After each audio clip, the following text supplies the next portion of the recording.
Amis de l'informatique et du cyberespace, bonjour. Alors, le tuto du jour, nous allons voir comment on démarre LibreOffice et les fonctions qui permettent d'ouvrir des fichiers. Donc, c'est la première des choses à savoir sur LibreOffice. Après, quand vous allez maîtriser ça, il y a d'autres tutos pour la mise en forme de caractères, mise en forme de paragraphes et utilisation des fonctions principales de LibreOffice. Donc, on va passer à LibreOffice, voilà.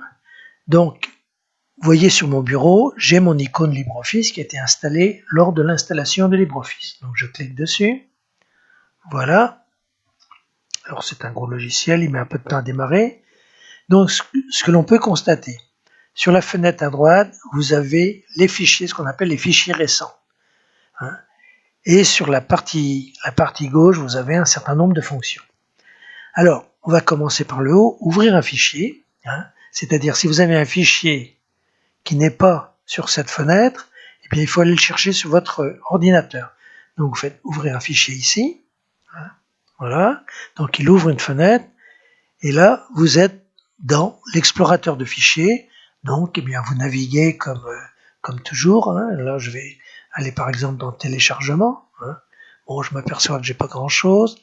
Donc, je retourne à document informatique. Et là, je vais cliquer sur un document, par exemple celui-ci, et je vais cliquer sur ouvrir, et il va s'ouvrir. Donc ça, c'est la première chose. La deuxième chose, fichier distant, ça vous n'y touchez pas. Alors ici, vous avez deux possibilités. Fichier récent ou les modèles. Donc fichier récent, si vous cliquez dessus, vous voyez, vous avez sur cette fenêtre à droite les derniers fichiers qui ont été ouverts par LibreOffice. Ça peut être Document Writer, le traitement de texte, ou ça peut être n'importe quel des autres modules, calque, présentation, etc. Maintenant, il y a une autre chose intéressante qui s'appelle les modèles. Donc je clique dessus. Alors ça va mettre un petit peu de temps. Et ça vient doucement. Voilà. Donc ici, les modèles. Ce sont des modèles que j'ai créés pour un certain nombre de choses. Ici, vous voyez, c'est pour mon document type pour l'alpac. Ici, un petit test que j'ai fait, mon papier en tête personnelle, etc.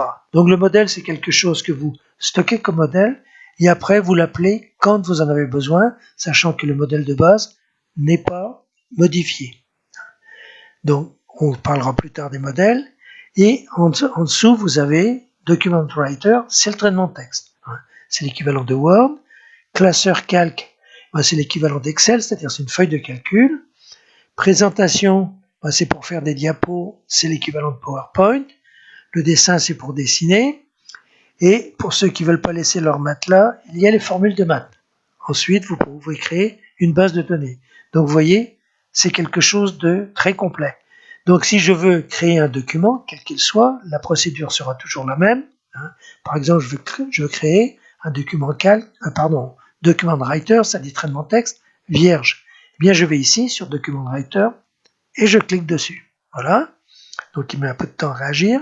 Et vous voyez, je suis sur un document vierge. Et là, j'ai plus qu'à rentrer mon texte et faire ce que j'ai à faire. Donc voilà, cette présentation s'arrête là. Après, vous pouvez passer aux autres modules. J'espère que ça vous a plu et que vous allez en tirer parti.